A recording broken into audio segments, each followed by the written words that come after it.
पुण्यामध्ये एका आरोपीची बिबेवाडी पोलिसांनी काढली धिंड। फायरिंग करून हत्येचा प्रयत्न करणाऱ्या आरोपीची काढण्यात आली धिंड।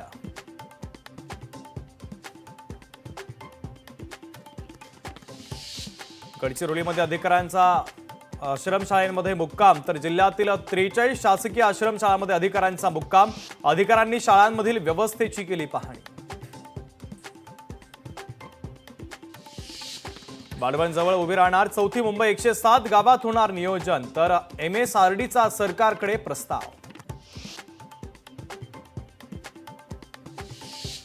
बदलापूरमध्ये एका शाळेत 14 वर्षांच्या मुलीचा विनयभंग, शिक्षकानंच विनयभंग केल्याचं स्पष्ट, तर या प्रकरणात पोलिसांनी शिक्षकाला केली अटक।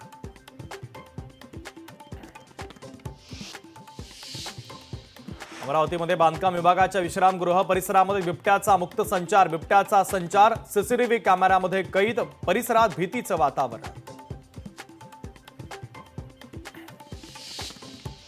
सोयाबीन खरेदीला मुदतवाढ मिळणार नाही, सरकारकडे साठवणुकीला जागाच नाही, सरकारच्या ऊर्जा निर्मितीच्या धोरणामुळे सोयाबीनचा प्रश्न गंभीर।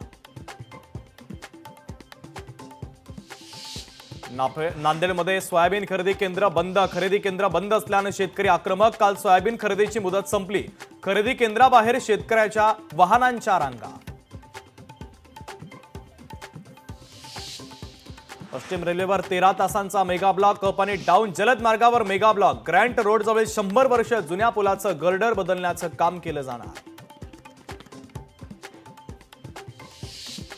विठ्ठल रुक्मिणी मातेची महापूजा संपन्न, माघ शुद्ध जया एकादशीच्या निमित्तानं महापूजा संपन्न।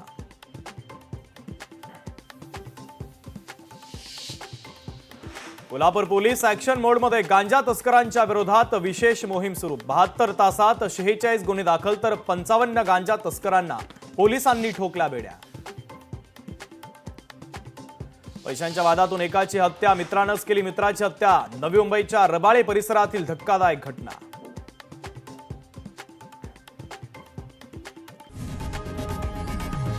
लोकशाही मराठी ऐका, पहा, जागरूक रहा।